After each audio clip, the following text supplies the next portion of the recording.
안녕하세요. 공문 읽어주는 남자 100%입니다. 오늘은 잠시 쉬어가는 의미로 안전한 현장 체험학습 운영 지침을 살펴보려고 합니다.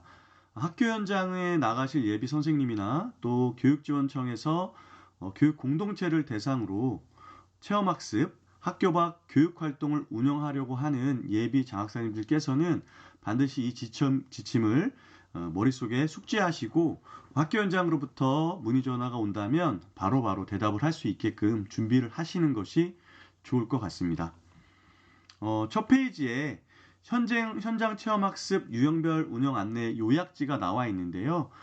저희는 밑에 세부 지침들을 샅샅이 한번 살펴볼 거고 이후에 요 유형별 운영 안내를 책상에 붙여놓고 조금 더 숙지하시면 좋을 것 같습니다. 우선 먼저 용어와 관련된 정의를 살펴보도록 하겠습니다. 첫 번째로 현장 체험학습이란 주제별 체험학습, 수학여행이고요. 수련활동, 숙박형 현장 체험활동, 1인형 현장 체험활동 등 학교 밖에서 이루어지는 일체 교육활동을 의미합니다. 현장 답사란 체험학습 실시 경로, 시설의 안전위생, 유해환경 인접 여부, 목적지 및 경유지의 위험지역 등을 파악하기 위하여 체험학습 인솔자 등이 직접 방문하여 점검하는 행위를 말한다 이렇게 되어 있는데 이 등이라는 부분을 보시면 제가 도교육청에 한번 문의한 적이 있었는데 꼭 실제 인솔자가 가지 않아도 괜찮다라는 답변을 받은 적이 있습니다. 하지만 이제 실제 현장 답사를 갔다 왔던 분이 인솔을 하셔야 이 현장 체험 학습에서 그 유용한 지식들을 사전에 학교 선생님들과 공유했다 하더라도 훨씬 더 효율적으로 활용할 수가 있겠죠. 자, 세 번째, 안전교육이란 체험학습 중에 발생할 수 있는 교통, 화재, 풍수해 등의 모든 재해와 재난으로부터 학생들이 자신을 안전하게 지키기 위한 교육을 말합니다. 자, 소규모 현장 체험학습이란 우리가 4.16 사태 이후에 정해진 건데 상학 3학급 이하를 선택하거나 또는 참여 학생 수 100명 미만의 규모를 선택하여 운영함을 말한다. 여기 보면 또는이잖아요. 그러니까 둘 중에 하나를 만족하면 됩니다. 자, 5학급이지만 98명이면 이 100명 이하를 만족하잖아요. 소규모입니다. 그리고 3학급 112명의 경우에 100명을 넘지만 3학급이기 때문에 소규모입니다. 여기 같은 경우에는 4학급 또 110명 두 개의 조건을 모두 해당하지 않기 때문에 대규모가 되는 거죠. 그리고 현장체험 학습 활성화위원회란 학교 운영위원회에서 현장체험학습 안건이 상정되기 전에 전문적 집중적으로 이 현장체험학습과 관련된 계획이나 내용들을 검토하는 역할을 하는 학교 운영위원회의 소위원회를 의미합니다. 우리 나중에 이제 학교 운영위원회와 관련된 부분도 올려드릴 텐데요. 학교 운영위원회는 필요에 따라 여러 가지 소위원회를 구성할 수 있습니다. 다만 이 소위원회가 학교 운영위원회의 심의 의결 역할을 대신할 수는 없습니다. 여기 이제 당구장 표시로 나와 있는 것은 그 소위원회가 대신을 가능하다고 하는 게 아니라 활성화위원회를 조직하지 않고 학교 운영위원회 자체로 소위원회를 대신할 수 있다 이런 말을 하는 거예요. 그래서 살펴보시면 이 역할은 계획을 검토하고 자문하는 역할, 특히 대상이 전교생 또는 학년 전체인 경우 또 숙박형 체험학습인 경우에 그렇고요. 숙박형 현장 체험학습 실시 동의율, 자 사전에 이걸 할 거냐 말 거냐에 대한 동의율, 그리고 동의율 조사 결과에 따른 실시 여부를 결정합니다. 그리고 숙박형 현장 체험학습 시 학부모위원을 포함한 답사단 구성 및 시행을 하고요. 하지만 여기서 학부모위원이 갈 수 없는 상황일 경우에는 이제 타 위원에게 위임이 가능합니다. 그리고 1일형 현장 체험학습은 답사를 생략할 경우에만 안전대책 여부가 확보되었는지 심의를 합니다. 학교장이 안전대책이 확보되었다고 인정을 해서 답사를 생략한다. 그럴 경우에 이제 활성화위원회 심의를 요청한다는 거죠. 현장 체험학습의 구분 한 번 더 나와 있는데요. 이 주제별 체험학습 같은 수학여행 같은 경우에는 교육과정과 연계하여 다양한 사회, 자연, 문화 등에 대한 직접 체험을 통해 견문을 넓히기 위해 여러 활동 장소를 오가며 실시하는 숙박형 단체 활동이고요. 수련 활동은 교육과정과 연계해서 청소년 시기에 필요한 공동체 의식, 협동심을 함양하기 위해 수련시설에서 같은 장소 실시하는 숙박형 단체 활동입니다. 기타 숙박형 현장 체험학습, 주제별 체험학습과 수련활동을 제외한 활동으로 일정 기간 동안 숙박을 하면서 이루어지는 모든 체험활동을 의미하고요.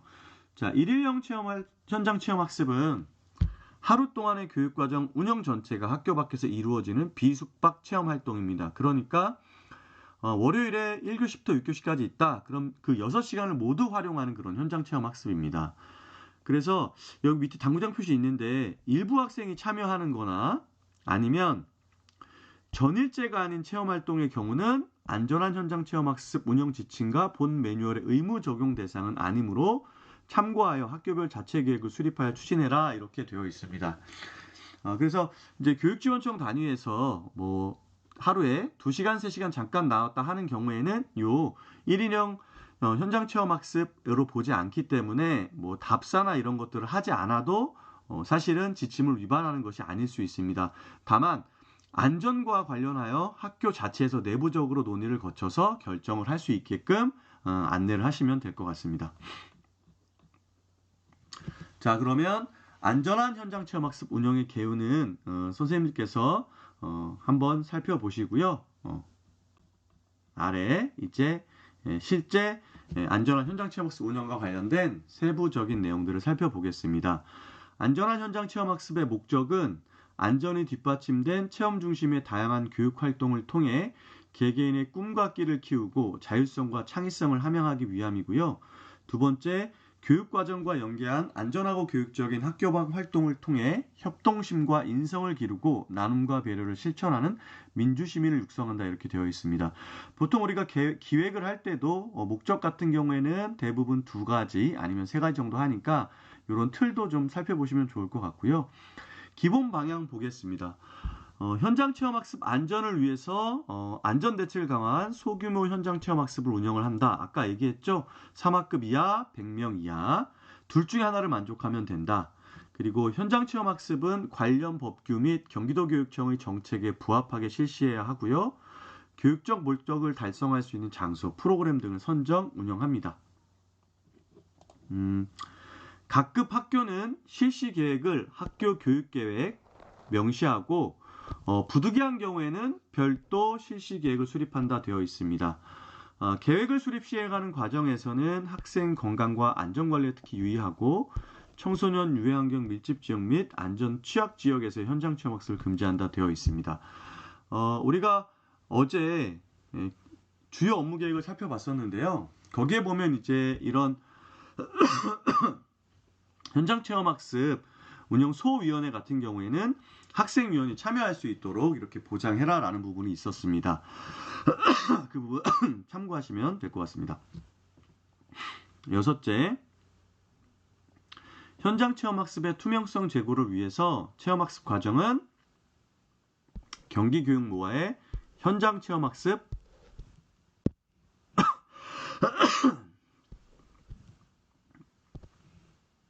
사전 사후 정보방에 공개하는 것을 원칙으로 하고 있습니다. 특히 숙박형 의무죠. 그리고 7번째, 수익자 부담 현장 체험 학습의 경우에는 활동 내용, 부담 금액 등에 대해서 사전에 충분히 안내한 후에 학부모님들의 자유로운 의사가 충분히 반영될 수 있는 방법으로 동의서를 받아 추진해야 된다라고 나와 있습니다. 그러면 이제 세부적인 지침을 살펴보도록 하겠습니다. 다양한 학교 밖 체험 활동은 도교육청의 각 부서, 직속기관, 교육지원청 기본계획서의 안전계획을 우선으로 적용하나 방침이 없을 경우 본 지침을 참고하여 학교장의 책임하에 안전대책을 확보하고 학교별 자체계획을 수립하여 실시한다라고 되어 있습니다. 여기 보시면 별도 계획이 있는 유치원, 특수학교, 그 다음에 체육활동, 생존수영이나 해외훈련 등은 이 부서의 안전계획이나 매뉴얼이 우선이므로 이를 반드시 확인하여 시행하도록 합니다. 이 운영 지침보다 이 본 부서의 매뉴얼이 우선한다는 얘기죠. 그래서 각급 학교에서는 현장 체험학습 학생 안전관리 조례에 따라 다음 사항을 포함한 체험학습 기본계획을 수립 시행해야 된다. 요거 예전에 전문직 전형에 나왔었습니다. 소규모 현장 체험학습 운영 방안, 교육과정과 연계한 체험 중심의 교육활동 계획, 이동수단에 대한 안전조치 방안, 특정 시기 또는 일부 관광지 등 특정 지역을 지향하고 학생 안전사고 예방 교육과 긴급 상황 발생 시 대처 방안 등 학생 안전 대책을 방안을 마련하고요. 학생, 학부모, 교직원 의견을 수렴하고 반영할 수 있는 방안을 마련해야 됩니다. 그리고 그 밖에 학교장이 현장 체험학습 시 학생 안전을 위하여 필요하다고 인정하는 사항 등을 이 기본계획에 담아야 합니다. 여기 이제 당구장 표시 있는데요. 교육적 필요와 학교 여건에 따라 불가피한 경우에는 대규모로 운영할 수 있다. 당연히 이런 경우에는 안전 대책도 수립을 해야 되고 학교 운영위원회에서도 이 심의를 받아야 되겠죠. 그다음에 자유학기 진로체험 활동은 담당 부서 계획을 참고하여 운영하세요 라고 되어 있습니다. 자, 그러면 이 조례와 관련된 부분들을 하나하나 살펴보겠습니다. 첫 번째가 모든 현장 체험학습은 소규모 체험학습 운영을 원칙으로 한다. 그래서 3학급 이하 학생 수 100명 미만 단위로 운영해야 된다 그랬습니다. 이거는 모두를 만족하는 것이 아니라 둘 중에 하나를 만족하면 된다라고 말씀을 드렸어요. 자, 그럼 보시면 교육과정과 연계된 학생 주도적 기획 운영 및 개별화된 체험이 가능한 소규모 형태의 현장 체험학습을 추진하고 현장 체험학습 운영 시 교육적 필요와 학교 여건에 따라 불가피한 경우 대규모로 운영이 가능하다. 다만 안전대책을 확보해야 된다고 나와 있습니다. 대중교통을 이용했을 경우에는 사전에 대중교통 예절과 안전교육을 실시하도록 되어 있고요. 대규모 주제별 체험학습, 수학여행이죠. 대규모 수련활동, 국외 체험학습의 경우 세부 계획 및 자체 점검표를 교육지원청에 제출하며 컨설팅 대상인 경우 세부 일정을 협의한다 이렇게 되어 있습니다. 소규모로 나눠서 체험활동을 운영하고 숙소에서만 대규모로 운영할 경우에는 안전요원 확보 등 안전대책을 수립한 경우 컨설팅 대상은 아니나 숙소에서 대규모 활동 등이 계획된 경우 교육지원청 컨설팅 대상이다 이렇게 나와 있는데 밑에 한번 보겠습니다. 1일형 체험학습인 경우에는 세부 계획서 제출할 필요 없고 컨설팅도 없습니다. 대규모도 서류 제출 컨설팅 없어요. 똑같이 1일형인 경우에는 자, 수련활동인 경우에 소규모 서류 제출 컨설팅 없습니다. 그런데 대규모는 서류를 제출하고 컨설팅은 없습니다. 자, 수학여행 주제별 체험학습인 경우에는 소규모는 서류 제출 컨설팅 없지만 대규모는 서류 제출과 컨설팅 받아야 하고요. 교육지원청에서 국외 체험학습 같은 경우에는 서류 제출, 컨설팅, 소규모든 대규모든 모두 받아야 합니다. 이거 숙지해 두시고요. 자, 컨설팅 절차를 보면 시행일 2개월 전에 학교 자체 계획을 수립하고요. 학교에서 교육지원청으로 컨설팅 공문 요청을 합니다. 이때 세부 계획서와 자체 점검표를 보내야 되고요. 국외 체험학습 시에는 신고서도 첨부해 주십시오. 그리고 40일 전에 교육지원청에서 학교로 컨설팅 실시를 알리고요. 30일 전에 컨설턴트가 학교를 방문해서 실시를 합니다. 그리고 이 컨설턴트가 교육지원청에 결과를 보고하고 20일 전에 교육지원청에서는 학교로 컨설팅 결과를 알립니다. 이게 15일 전이네요. 그리고 7일 전에 학교에서는 수정계획서를 교육지원청으로 보내면 됩니다. 자, 네 번째, 체험학습 운영 시 적정한 인솔자와 안전요원을 확보하여 운영해야 된다. 여기에서는 학급당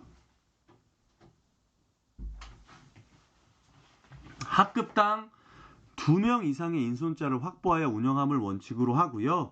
학급의 기준은 25명 기준입니다. 단 인솔의 안전이 확보되었다고 판단되는 경우에는 학교 운영위원회의 심의를 거쳐 학급당 한 명이 인솔할 수 있는데 이때는 반드시 교사가 인솔을 해야 합니다. 자, 인솔을 할 수 있는 사람은 교직원, 학부모, 자원봉사자, 안전요원 등을 포함한 총 임원수고요. 대규모 주제별 체험학습 시에는 교육지원청 컨설팅 의무사항이었잖아요. 위에서 봤죠? 우리 계획서, 자체점검표 다 받아야 돼요. 그죠? 또한 50명당 1명의 안전요원을 배치해야 되는데 수련활동의 경우에는 인증받은 프로그램의 지도자, 배치 규정에 따라서 안전 지도자를 배치하는 것으로 안전요원 배치를 대신할 수 있다 이렇게 되어 있습니다. 거기에 이제 그 교육 요원들이 계시잖아요. 자, 1일형 체험학습은 권장사항입니다. 5번째, 현장체험학습 활성화위원회를 구성한다. 아까 나와 있었죠. 현장체험 활성화위원회는 학교운영위원회 소위원회로 위원장은 교감이 당연직으로 하고요. 5명에서 11명 이하로 구성하며 학생과 학부모를 포함하여서 구성하면 됩니다. 다만 학교장이 활성화위원회를 구성하지 않고도 소기의 목적이 가능하다고 판단되는 경우에는 학교운영위원회로 대체할 수 있다. 이렇게 되어 있습니다. 위원회 구성과 운영 방법은 학교 내부 규정으로 정하고요. 학교운영위원회 심의, 안건 상정 이전에 개최를 해야 됩니다. 그러니까 이 소위원회를 먼저 하고 그 다음에 활성화위원회에서 먼저 계획서를 검토하고 학교운영위원회에도 심의를 받을 수 있도록 해야 된다는 거죠. 자, 이때 활성화위원회에서 검토하는 것 중에 계획서도 있고 여러 가지가 있었지만 그 중에 동의율이 있었잖아요. 이걸 실시할 거냐 말 거냐. 이럴 경우에는 활동 내용, 부담 금액 등에 대해서 사전에 충분히 학생과 학부모에게 안내를 한 뒤에 동의율을 받아야 되고요. 예를 들어 과도한 동의율 설정으로 이 주제별 체험학습이나 수련활동이 위축되는 사례가 없도록 해야 된다는 거죠. 동의율 조사는 학년 전체 학생을 대상으로 한 현장체험학습에만 해당이 되고 동의 여부 조사 시 활성화위원회에서 정한 동의율을 안내하며 동의율 확보 미달 시 현장체험학습이 취소 변경될 수 있음을 안내해야 됩니다. 자, 현장체험학습 실시 전에 학교운영위원회 심의 및 자문을 거쳐야 되는데요. 자문사항 한번 살펴보겠습니다.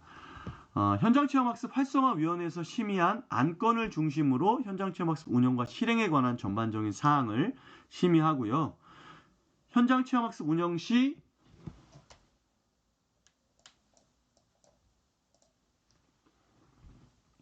계약을 위한 업체 우선순위 결정에 대한 상황, 그리고 수익자 부담 경비, 학교 자체 예산, 지자체 예산 등으로 실시하는 학교 학년 단위의 현장체험학습 운영에 관한 사항, 그리고 특정 동아리 등에서 특정 학생을 대상으로 하는 사항은 심의 대상에서 제외가 가능한데요. 안전사항, 필요하다고 판단되는 체험학습에 관한 사항은 할 수 있다라고 되어 있습니다.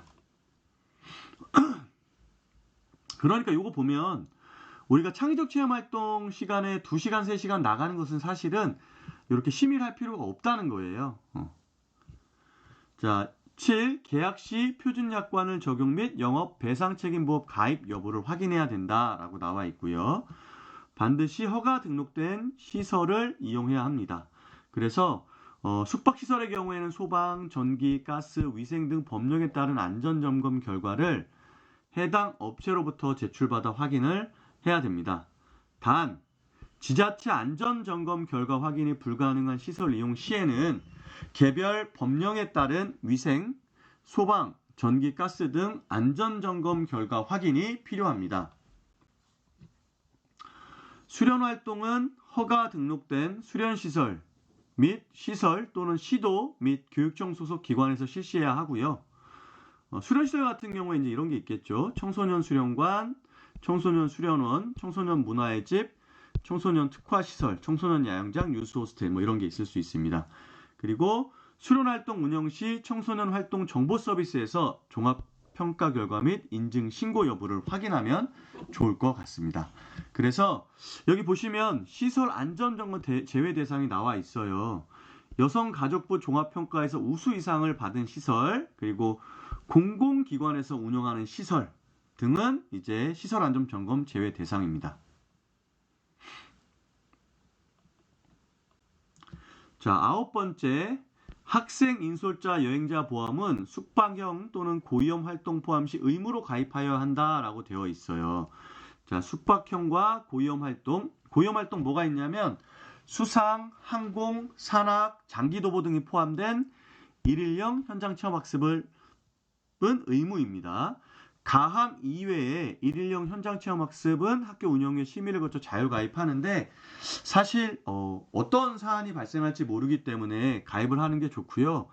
요즘은 학교 안전 공제회에서 이런 여행자 보험을 현장 체험 학습과 관련된 여행자 보험을 아주 편리하게 할 수 있어요. 그래서 사전에 계약을 해놓고 실제로 갔다 온 뒤에 5일 안에 이 학생들의 인원수를 확정을 지어서 관련 비용을 지불하면 됩니다.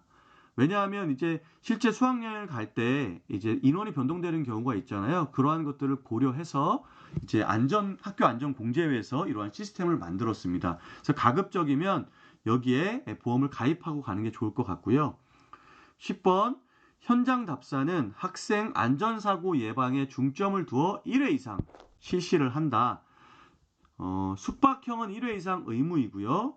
활성화위원회, 학부모위원회 필수로 참여를 해야 됩니다. 다만 이 부모님이 못 가실 경우에는 타 위원에게 위임이 가능하고요. 학생의 현장 답사 참가를 권장하고 있습니다. 일일형 같은 경우에 안전대책 등이 확보되었을 경우 이제 활성화위원회 심의를 거쳐서 답사를 가지 않을 수도 있습니다. 다만 고위험 활동은 생략이 불가합니다. 11번, 인솔 및 지도교사는 담당 학생 중 신체 허약자, 교육활동 운영상 특별한 보호를 요하는 학생을 사전에 파악해서 특별히 관리해야 합니다.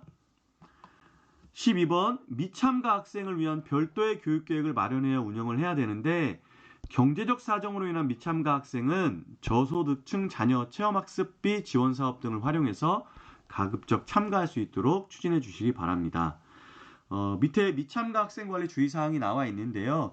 미참가 학생에 대한 일률적인 학교장 허가 교회 체험 학습이나 결석 처리로 민원이 발생하지 않도록 하고요.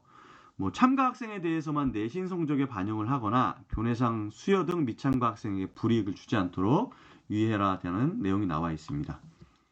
자, 13번, 인솔자 안전연수 및 안전교육을 철저히 한다.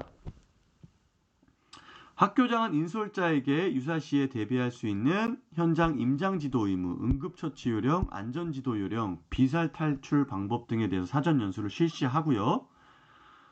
현장 체험학습 실시 전에 교과 및 창의적 체험활동 시간들을 활용해서 학생 대상으로 차량 이용, 시설 이용, 교육 프로그램 안내, 안전사고 예방 등을 실시해야 되는데 관련 내용은 이겁니다. 이것도 출제된 적이 있죠.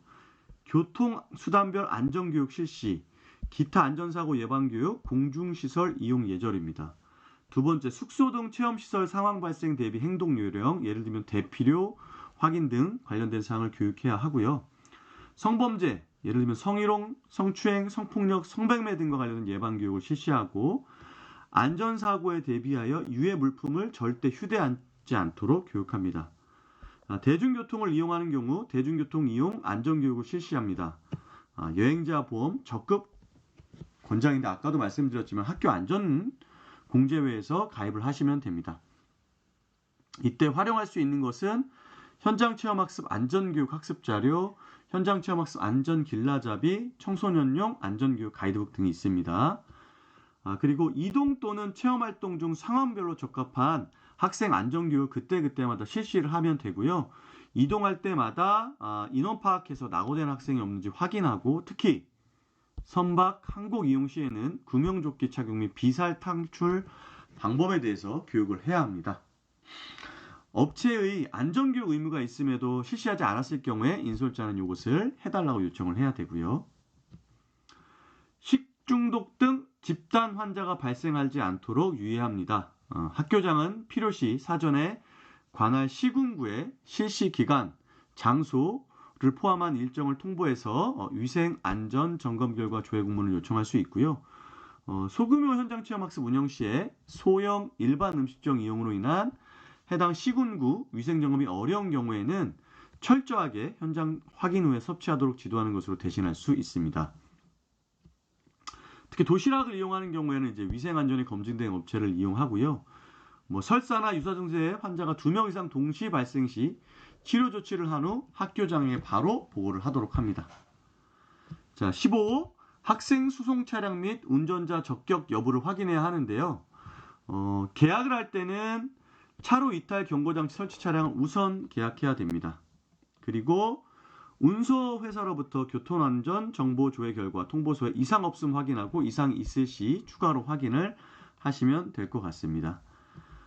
계약서에 실제 배차된 자동차 번호와 일치 여부를 확인해야 되는데 가끔 계약할 때의 차량 번호와 운전자와 실제 배차된 내용이 다를 수 있으니까 그걸 꼭 확인해야 됩니다.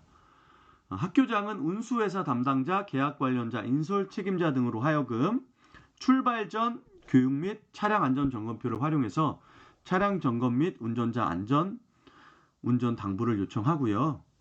운전자에게 학생을 대상으로 출발 전 안전교육을 실시해야 됩니다. 예를 들면 유사시의 탈출 방법, 안전벨트, 차량 내 소화기 위치, 탈출용 망치 사용법 등에 대해서 반드시 안내할 수 있도록 해야 하고 대열 운행은 이제 금지가 되었죠. 그래서 이러한 것들을 최종 목적지에서 직결하도록 운전하시는 기사님께 말씀을 드려야 할 것 같습니다. 교사는 버스 안에서 안전벨트 착용, 그리고 휴게소 안전교육, 과속 운행, 음주운전, 신호위반, 대열운행, 끼어들기 등과 관련해서 안전하게 할 수 있도록 안내를 해야 합니다. 16번째, 음주운전 여부를 확인해야 되는데요. 보통은 운수업체에서 음주 여부를 기록한 기록지를 제출하는 경우가 많은데 그렇지 않을 경우에는 이 음주운전과 관련된 담당자를 학교에서 지정을 하고 이 음주를 바로 그 자리에서 측정을 해야 됩니다. 만약 운전자가 음주가 확인되는 경우나 아니면 측정을 거부할 경우에는 112 신고를 하고 운전자를 교체해야 합니다.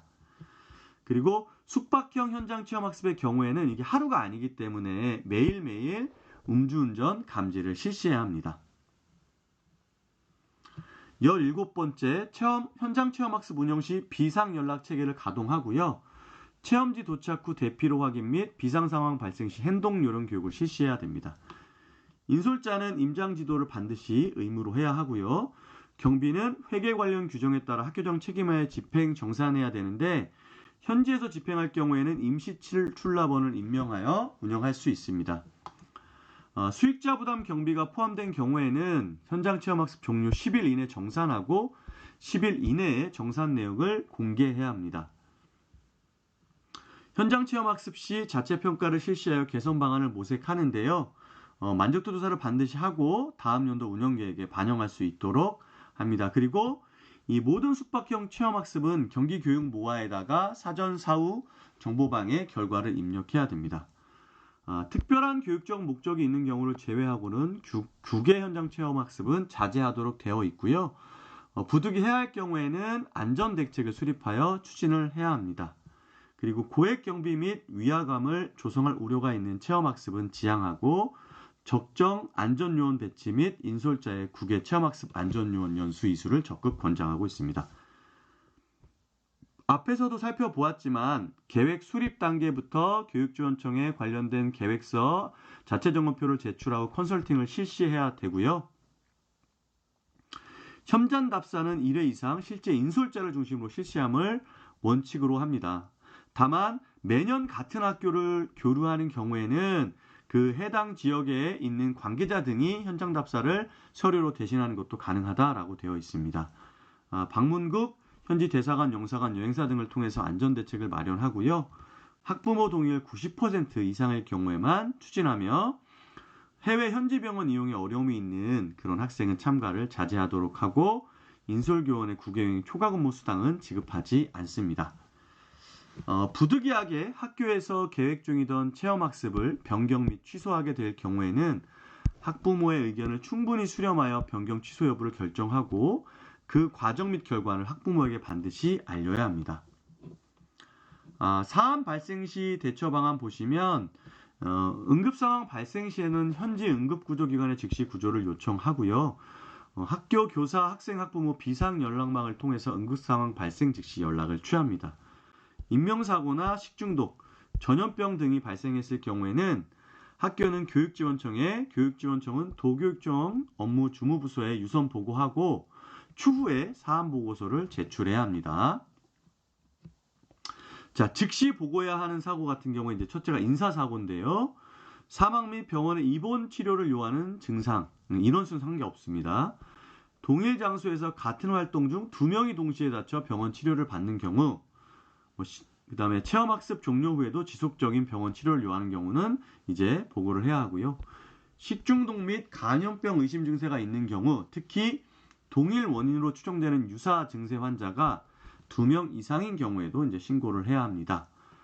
이렇게 사안이 발생했을 때 언론 보도는 단일화하여 일관된 답변을 하고요. 창구는 보통 교장, 교감, 학년부장 등 인솔 책임자 중에 한 명이 해야 합니다. 천재지변 또는 사안 발생으로 인해 학생 안전 등 체험학습 진행에 어려움이 예상될 경우 학교 구성원의 신속한 의사결정을 통해서 혼란을 최소화하고 현장 체험학습 도중 발생된 사고로 인해서 병원 진료할 경우에는 학교에서 병원비 등을 선지급하고 그러기 위해서 예비비를 학교 회계 예산에 편성하는 것을 권장합니다. 하고 그 다음에 이제 보험회사에 청구를 하게 되는 거죠. 그래서 이 병원비 정산 문제로 학생들이 병원에 장시간 대기한 일이 없도록 하고요. 현장 체험학습 도중 발생된 사고로 인한 당일 치료, 당일 퇴원의 경우에만 해당되는 내용입니다. 그래서 절차를 보면 병원에 가고 치료 및 진료를 하고 퇴원을 하고요. 병원비 전산은 학교 카드로 하고 보험회사 및 학교안전공제에 병원비를 청구해왔고 학교 회계에 병원비를 반납하는 형태로 하면 됩니다. 현장 체험학습 관련 반부패 청렴 계획이 있는데요. 현장 체험학습 관련해서 위탁업체나 숙박업체, 수련업체, 운송업체로부터 어떤 형태로든 금품, 향응, 편의를 제공받는 행위를 금지하고요. 자, 또 동일한 업체들로 하여금 계약 시 관련 법규를 준수하고 과정상 투명성 및 청렴도를 제고해야 합니다. 학생 인솔자 및 현장 체험학습 안전 등을 위한 점검하기 위한 현장 답사의 모든 소요 비용은 학교 예산으로 지급함을 원칙으로 합니다. 다만 인솔자 및 답사단 무료 입장이 가능한 경우가 있는데요. 이럴 경우에는 체험을 하거나 놀이기구 이용하는 거 없이 학생 안전지도 활동을 위한 인솔, 안전점검, 시설점검을 목적으로 하는 경우를 제한을 합니다. 그리고 학생에 대한 무료 입장은 부정척탁 및 금품 등 수수의 금지에 관한 법률에 관한 관계가 없지만 무료 입장 대상 학생의 공정한 선정 방법 등 사전 계획서에 포함하여 계획을 수립해서 운영하려고 되어 있습니다. 본 매뉴얼의 적용 범위는 학교 밖 모든 교육 활동에 대하여 안전 대책을 강구해야 하니까 이 안전 조치 사항을 우선적으로 하되 다만 각 부서의 계획이 있는 경우에는 각 부서의 조치 사항들을 우선적으로 적용해라 라고 나와 있습니다. 그럼 앞에서 설명을 다 했지요. 그리고 마지막 5번째 한번 볼게요. 현장 체험 학습 시 고농도 미세먼지가 발생하는 경우에는 가능한 실내 활동으로 변경하여 운영하고요. 부득이하게 실외 활동을 해야 할 경우에는 마스크 착용 등 학생 안전 조치 등을 실시한 후에 진행하도록 하면 될 것 같습니다. 내용이 많죠. 꼼꼼하게 한번 살펴봤는데 우리가 학교 현장에 나가서 그리고 교육지원청에서 학교 밖 현장 체험학습을 운영할 때 반드시 필요한 지식이니까 자주 듣고 숙지할 수 있도록 하면 좋을 것 같습니다. 오늘도 함께 해주신 선생님들 감사하고요. 다음 영상에서 다시 뵙겠습니다. 구독과 좋아요는 큰 힘이 되고요. 함께 읽어보고 싶은 공문이나 응원의 메시지도 열렬히 환영하겠습니다. 그럼 선생님들 오늘도 파이팅입니다. 감사합니다.